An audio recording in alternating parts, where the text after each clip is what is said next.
I'm careful with the hiring process. What's the motto? Slow to hire and fast to fire, because you want to make sure you've got the right people on the team. Welcome to Life, Business, and Everything in Between, the podcast for small business owners, creatives, and entrepreneurs navigating the space between big dreams and everyday chaos.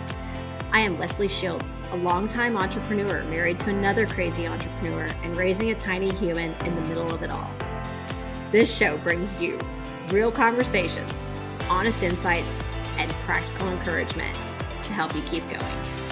Whether you're building a brand, pivoting through change, or just trying to lead yourself, well, you're in the right place. Let's get into it.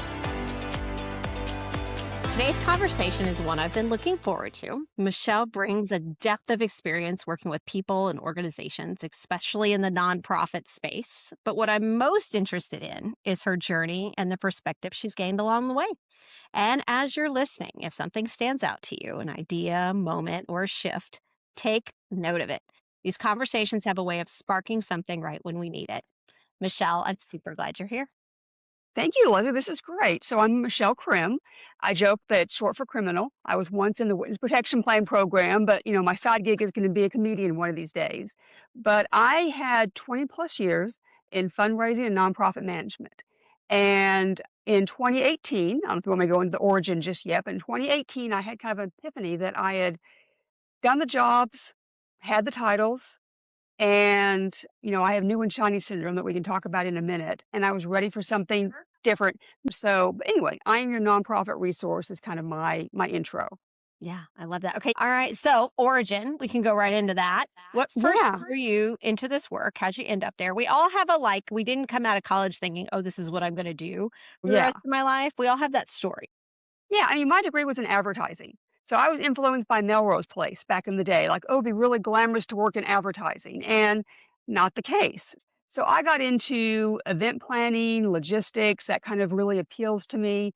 And I got into fundraising kind of by accident. So worked at the Fort Worth Chamber back in the late 90s, loved that, and found that nonprofit work just kind of was calling to me. So a lot of it was logistics, special events. So I jokingly call myself a recovering event planner. And my origin of my business, which is Dynamic Development Strategies, was 2018. And I'd had several jobs where I think I realized at that point in my life that I wanted this fulfillment from my job. I had these expectations of my professional life, and they weren't always being fulfilled. Not the job's fault. That was probably lack of understanding and reality. So 2018 happened. I had a transition from a job, and I thought, I want something else. I've done all the jobs, right? I've done all the different things. I've worked in various parts of nonprofit, had the titles. What else? Talked about my new and shiny syndrome. And 2018 was kind of that moment of, what if I went into consulting? And I'd worked with several great consultants out in the community, and I thought I really admire these, happen to be women, these ladies, but I thought there was a missing piece. A lot of folks were doing kind of advanced fundraising nonprofit work, so strategic planning, capital campaigns. But what about that, as we call in Texas, that bless your heart? Yeah. That new and emerging nonprofit that needs help in best practices. That was my early niche. And so, 2019, I launched. And I'll tell you in a little bit about something that happened at the end of 2018, which was not ideal for launching a business, but I still feel like it was successful. And here I am 8 years later. Yep. We all have those moments of something that happens that's hard that we get through and then get on the other side. Something I talk about pretty often on the pod is when it could be even in life, right? But especially when you're an entrepreneur and you're going through something really tough, visualizing yourself on the other side. What does it feel like, smell like, look like? Right. Is what gets me through the hard times. Because if I don't, high anxiety, type A, if I don't go to the other side, I spiral in the moment. Right. Yeah. So tell us about that moment. So that moment was, I felt a profound sense of disappointment where I was in my career. Fun fact, I was going through jaw surgery at the end of 2018. So some people don't know this about me. So I had medically necessary jaw surgery. So I had gone through and gotten braces. And the doctor said, you might want to check with an oral surgeon because you've got some issues that could be affected or helped by the surgery. And the biggest one was my throat opening was really, really small, just the way my face was. And they recommended it. So for those that don't know, jaw surgery is not fun. I've been through childbirth, C-section. That was a walk in the park. So what they do is they break your upper and lower jaw, they expand it, and then they wire shut your jaw. So Thanksgiving 2018, I wake up from surgery and I look like, I joke, if Mick Jagger, Angelina Jolie had a kid, that was me with the big fat lips and all the swollenness. But this is when I was thinking, because I couldn't talk, all right? You think, oh, I can talk like this, but you're all numb in this area. So I was thinking about a business. What would it look like? What would it be designed? So I was doing a lot of internal processing for the 3 weeks my jaw was wired shut. Another fun fact is most people were getting all the feeling in their face. I never did. What? So I'm actually numb in my lips and part of my chin to this day. So for Wow. me to talk and to slowly talk, because I'm a fast thinker, fast talker, takes effort. So if you ever see me at Rotary, I'm Hmm. very careful when I drink out of a glass because I can't feel it. Wow. So all of that was my lowest part of my life. And professionally, I felt like I was just not in a good place. I medically didn't feel great. So January 1st, 2019, I launched my business. And I was texting a lot, like I couldn't talk. Hey, text. And pretty soon I had 3 clients and it took off from there. So to your point about when you get stuck in the moment, it will get better. I give this advice to anybody younger than me or in a new place. It does get better.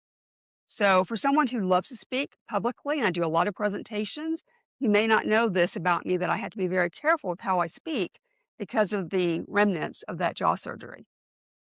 And to give everybody a background, Michelle and I have known each other for what, 8, 9 years? We've been in. Yeah, we work together at a co-working space, Mhm. yeah. Yeah, so it's been a long time, and I did not know this about Michelle. I love doing these pods because even people that I think I know, I learn Right. more. Yeah, absolutely. So your approach, you started in a niche, Mhm. the new nonprofits. How has your approach and your business evolved over time? And more importantly, why it evolved? And Ah, were there any feelings about leaving or changing or growing from that initial market? I love that. So my initial thought, like many consultants, is that I'm just gonna be a solo practitioner. I'm going to go into this, do great work, I wanna make back my salary. So I remember telling my husband, who was instrumental in supporting me and helping me launch this business, was like, "Give me a year. If I don't make it in a year, I'll go back and find a full-time job in fundraising." And so my original thought was me, small, 2 or 3 clients, it'll be great. What I found pretty quickly after 4 or 5 months was there was a great need for these services, and I needed more help. So within about 5 months, I hired a bookkeeper, a friend of mine who just retired in fundraising to help me. And I think the biggest change from what I thought it was gonna be in that niche to what we have now is there's so much need. So we say small to mid-size is our target, but we work with any size nonprofit because the team has expanded. So to answer your second part of your question, I think the biggest feeling was, oh my gosh, I always had these in my mind, I'll never do this. I'll never do that. But we have a team that we'll talk about in a minute that's larger than I thought, that's let us expand to what the needs are in the nonprofit, environment. So I went from thinking I'll be a solo person to having a bigger firm. And it's been nerve-wracking, it's been stressful, but it also was so rewarding to see the impact that we can make collectively as a team. Yeah. So as you're scaling, and I find this kind of in some of our work that we started in the B2B space with just like husband and wife, mom and pop, and we've grown. And as our team has grown and as we start serving larger clients, I find that because larger clients typically have a little bit more experience or somebody handling HR, that some of our just husband and wife teams can be a lot more time consuming. Sure. We have a passion and a love for them, which is why we still do them, but we Yeah. do them and larger agencies don't because of the Mhm. profitability, Right. which requires us to balance. and problem solve how all that works and have Yeah. really efficient processes, which we're still going through. Do you find that as your client size grows Mhm. and your team grows, how are you balancing workflows and profitabilities and where people spend their time? I love that. So it's always an ongoing process, right? And so we've had to really adapt as the team has grown and diversified. So I started out having part-time people because these were folks that, wanted to work, a limited schedule. And I've talked in other formats about I've hired a lot of folks that retired but Mhm. weren't ready to be retired. So they want to work 10, 15 hours a week. It's great, flexible. But then I think my biggest turning point was 2024. I hired my first full-time person. And that meant I need to really understand the process and, evaluation and all the workflows. So 24 and 25 for us was a lot of documenting all the stuff in Michelle's head because I realized that when the team went from 3 to now 12, if you say, Michelle, I'm going to be off part of Friday, I'm not going to remember that. Let's take a moment to thank the sponsor of this episode, the Shields Agency. At the Shields Agency, we help small business owners navigate health insurance and employee benefits. Whether you're building a strategy for your team or refining what you already have in place, our focus is making it simple, clear, and aligned with both your business and your life. All right, let's get back to life, business, and everything in between. Or how do we manage remote work? What does that look like for the team and the client? So we've gone through a lot of internal good dynamic change. So we now work with an HR consultant that you recommended. We have an employee handbook. We have processes. We have a lot more documentation. So we're consistent. So for us, going from a small team to a mid-sized team is to be consistent and fair to ourselves and all of our clients to make sure that we're giving the same service to everybody consistently. Yeah. One of the things that I have found for myself as the team grows, as the business grows, Yeah, where I used to be able to do everything, and right. not just time wise, but specialization and energy, where I Yeah, used to and get up and the and make mental focus. your, I can't do it anymore. The scope Sure. has gotten too broad. Yes. How, and I know you said you brought on the HR. How are you, and you've grown your team, adding the right people to your team to take some of that, take a hat off your head, right? Exactly. Yeah, and so again, the early days, I really hired people that I knew and I trusted and I had a relationship. So I've kind of some people might say don't hire your friends, but I've been very careful with the friendship is, first and foremost, but also their experience and their expertise. And then when I went out to actually doing a, interview process and kind of, cast a wide net to find the best people. So it's been a combination of who comes into my orbit that just is like the right person at the right time with the right experience and then also putting out there, "Let me hire somebody." But it's all about people, as you know, Leslie, and networks, and so I've done really well with hiring great people. Now I like most folks, I hired contractors in my early days. I had a couple of times where we weren't aligned, but being a contractor, I could say gently, "This is not a good fit," and let that end. But I'm careful with the hiring process. What's the motto?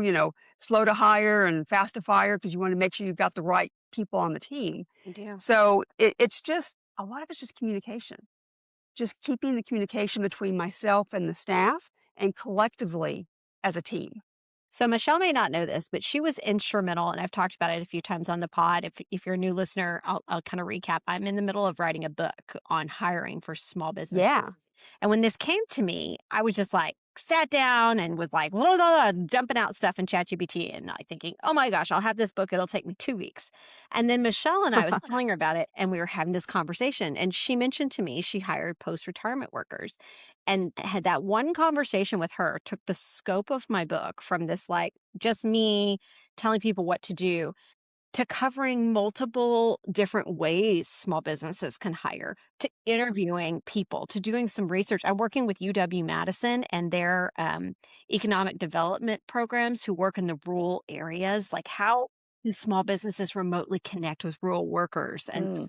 this has turned into a whole scope. But Michelle, one conversation with you turned the project to what Oh, it was meant to be. And I'm very yeah.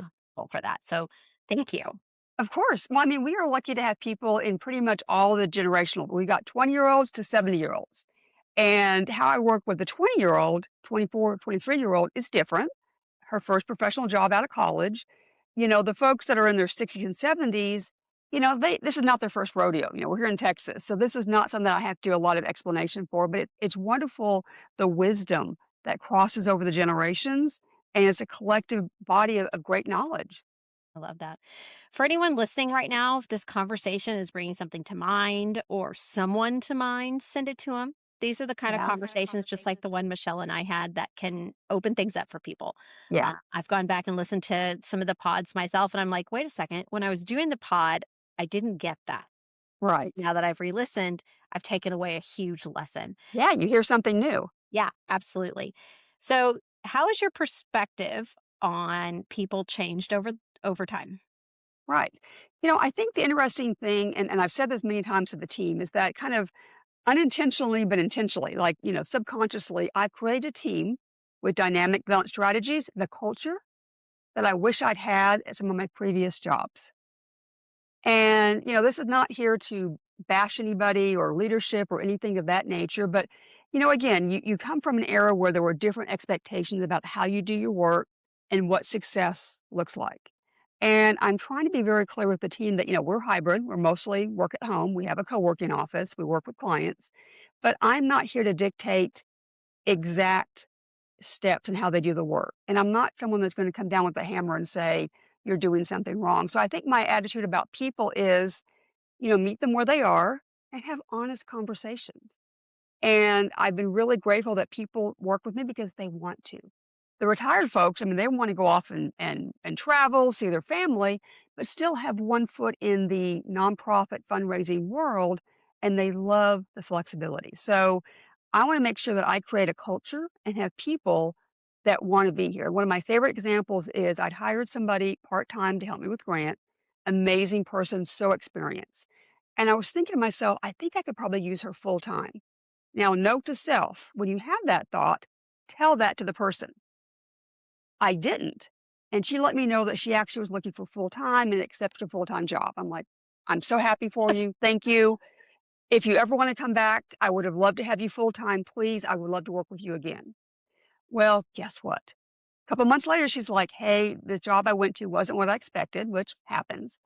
Do you need somebody? I'm like, yes, I would love to have you. So I love the fact that she came back.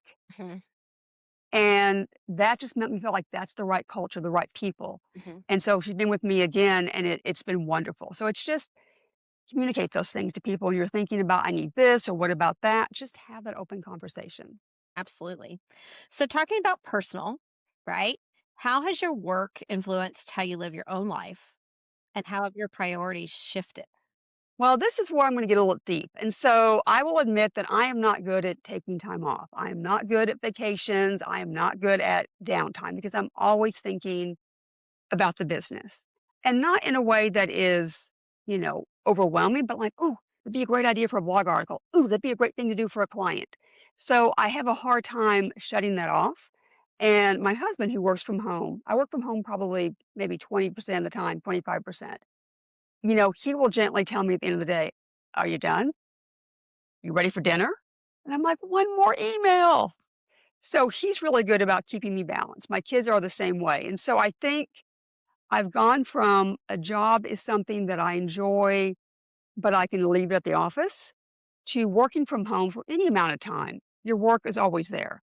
So I'm getting better at getting the work done during the Monday through Friday and then having a true weekend where I can enjoy and recharge. So my attitude and my philosophy is, as a business owner, as you know, it never ends.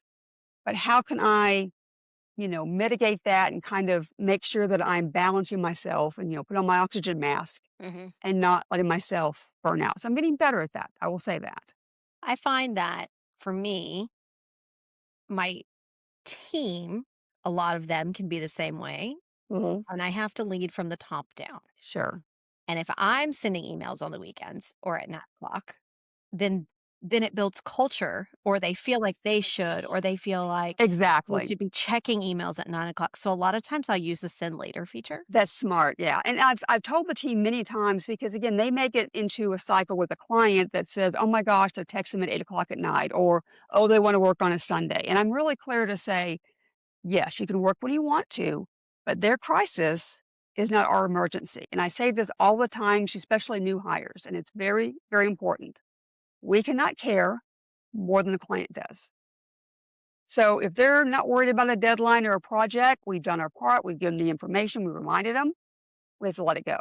I So I teach new try to yeah. enforce that, yeah. I teach new hires 2 things. One is procrastination on their part is not an emergency on yours. Exactly. And then 2 is we're in insurance. There's no such thing as an insurance emergency. Yeah. It's not heart surgery or or a heart attack or something. No, Yeah. no, we do our best, but we have to remember these things. I think because you and I both hire people who are so caring that we Yeah. have to help them set boundaries and learn Yeah. expectations, or they'll burn out.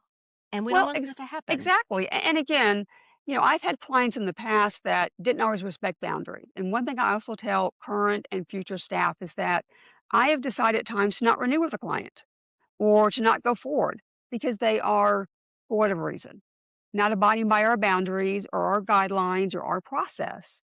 And I can't have that. I can't have what I did early on where I'm waiting on a client to give me information on a Saturday. I'm texting them, I'm calling them, the grant's due on Sunday.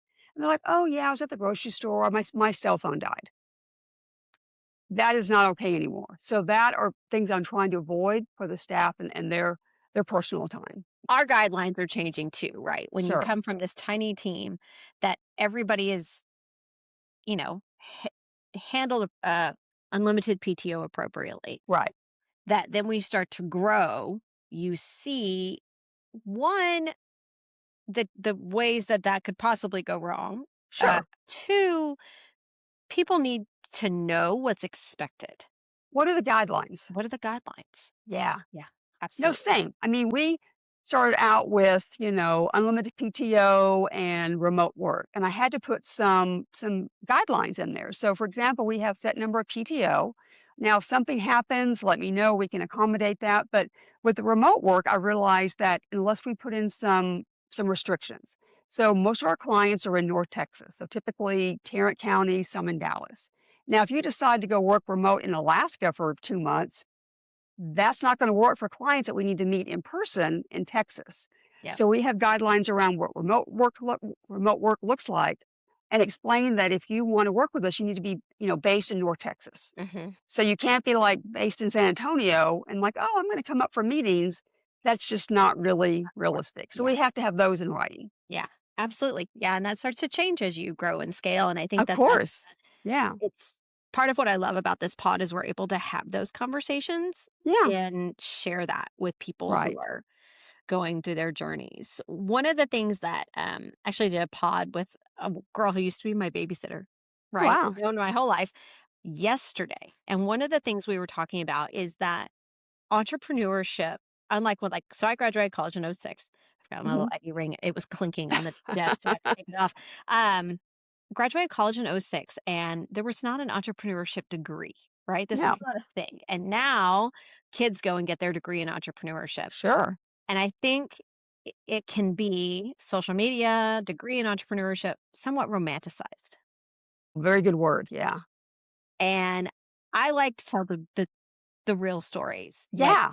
It's not always easy. It's not easy. There have been times where I've been laying on the floor of my office at Ensemble crying in the fetal position because Yeah. my nervous system was so shot from trying to get it all done. Right. It was just, it was a big crash. I ended up in the hospital with, stomach stuff because of stress. Right. And this stuff happens. And I want to know if there's a moment or an experience share in your career about the not sexy part of entrepreneurship. I mean, there's been times where, I'll go back personal for a little bit. I've had times in my life where someone I trusted in my personal life let me down financially, whether it was a former spouse, whether it was parents. And so I get very guarded about financial resources and cash flow in my personal life. And so I carried that over into the business. And so I have some quirkiness about what I feel like are healthy financials or cash reserves or all of that. And so my bookkeeper, who's been with me since the beginning, is really good about saying and kind of level set to say, Michelle, you're okay. Mhm. Right now it looks a little bit low, but you're going to be okay. So I think for me, I don't know that I've had a lot of direct moments. I've had moments where, clients are like, this is not working out. I need to make a change. But I remind myself, and I say this a lot, that most of my days, even my worst day as a consultant, is typically better than most of my days as a fundraiser. Just because, and shocker, I like to be in control. Yeah. I like to be the one making decisions. I know, shocking. And for me, I haven't had too many of the oh my gosh moments, but I've had lots of wow moments. Like, Mhm. okay. Mhm. And I've gotten better. I'm going to say this with my fingers crossed. I've gotten better at realizing trends and expectations. Like, okay, this quarter is typically slow. Mhm. Don't panic. Yeah. Or working with folks to realize, okay, this happens and then this is going to happen. So I've been really good about kind of going back and checking, going into my 8th year of business. That helps the panic. That helps the, oh my gosh, the sky is falling, which it's probably not, but I feel like it is. So it's just remind myself of this happened last year or 2 years ago, and you're still okay. Exactly. You know what I hear, and I've talked to other people about this, is like growing a business is like raising a human. Oh, it's Both it's my experience. third child. Yeah. Oh yeah.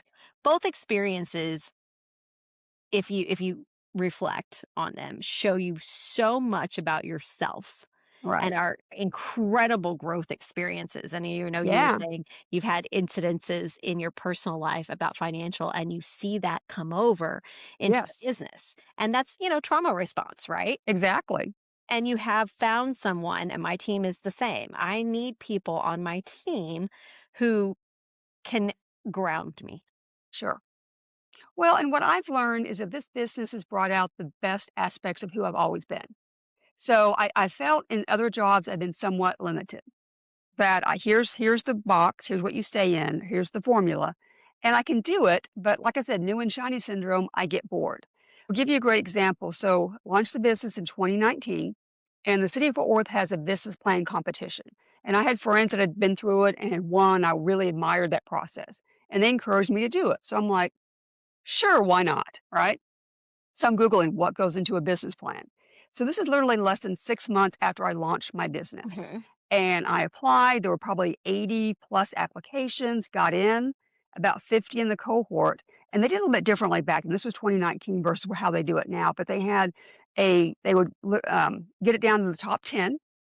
And then they did 2 series of in person presentations. So I made the top 10, which was great. My first business plan was 165 pages because I am nothing if not thorough, right? And so the first presentation was a 3-minute pitch, no notes, no slides. Fun fact, it was at then UNT Health Science. They're in their medical education training building, which I helped fundraise for back when I worked there.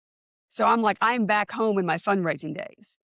And that's the moment I felt alive with, I can do this. And so many people came out to support me. It was wonderful. Made the top 3 and then did a 6-minute presentation a few weeks later with slides and placed 3rd place. So I tell you all of this to say that was a moment that I got energized with, this is scary. I'm on the ledge. I'm looking down to a deep, scary place, but I was meant to do this. And I felt like this was my destiny. Mhm. And I go back to that thinking, that was fun.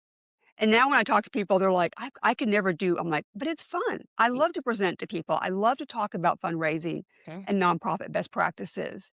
And that was really my jump start, I think, into, yeah, Mm. this is the This is place. it. So Yeah. what does success look like for you now? I love that question because I don't know. I joke that, world domination is my goal because I don't think I want to limit myself or the firm. So I went from thinking I'll be a solo person, I'll have 3 or 4 clients, it'll be great to, there's a great song that was in The Greatest Showman, Never Enough. And I feel like that's my motto is never enough. And so success for me right now looks like a couple of things. I love when nonprofit clients get that aha moment. That's how I can do that better. That's how I can be effective. And they really embrace a topic, a subject, the information, and I feel like they're well prepared. Success also looks like when staff tell me that they like working here, they like the client work, they feel like they're making a difference. Success is that I can be a mentor to other newer nonprofit, consultants or business owners or nonprofits. I had a great compliment the other day. Someone I've known, casually for years, runs a nonprofit, and she made a social media post saying, "I love how you always greet me with a great smile and make me feel good." I'm like, if I can just show up and smile at people, then that's success. Absolutely. Oh, I love that. And if I like, I'm over here and I'm trying like not to yay and cheer and everything because it connects so much with me. Yeah, I love that. I love it. If you could leave listeners with one perspective that shaped your journey, what would it? Yeah. When you're thinking about launching a business or a project or a nonprofit, reach out to your network. Don't be afraid to ask for help. I had lots of conversations early on with, fellow friends that were, fundraisers, friends that launched a business. I mean, I still think back to the advice. Now, nothing better than recovering from jaw surgery. You're like, I can't talk very well, but I'm going to like write out the questions and get it. So if you're thinking about this, reach out, ask questions. People love to give insight and help you however they can. So don't be, you know, fearful. Failure is just a learning step in the process. I will tell you that I learned early on that I'm like, oh, I want to launch a group coaching program. I would spend all this time developing it, and then it didn't sell. So I learned for me that I need to wait for the need to arise before I add a service or someone joins a team that has expertise that I don't need, like program review and design. We can now sell that service. So I think if you're thinking about this, explore it, talk to people, be open about needing help, and that will help ground you in that next step. Absolutely. Where could people connect with you or learn more about your work? So we've got a website, and one of my regrets is I wish I had a shorter name for my website and my emails, but it's dynamicdevelopmentstrategies.com. I am also on Facebook and LinkedIn, and also have a page for my business. I'm active in the community, so you might see me out and about. Please say hi and would love to talk to you. I am pretty generous with, Zoom meetings. If people have questions, I will do a networking Zoom with anybody. Also love to do coffee meetings if we can make our schedules align. So would love to learn more about people that have questions about a business, a nonprofit, or whatever else is in between. And our podcast is national. And so I would love that. put Michelle Crim on LinkedIn or Facebook. Yeah. Also, Michelle Yeah. is in the Fort Worth area, but I'm sure she could do a virtual coffee. Exactly, and like I said, we typically focus on folks in North Texas. I know the guidelines in Texas for nonprofits, but I've talked to people all over. I'm involved with groups that are national. So again, we've got clients on the West Coast. We just have to do the math on the time change, like what time is this for you versus me.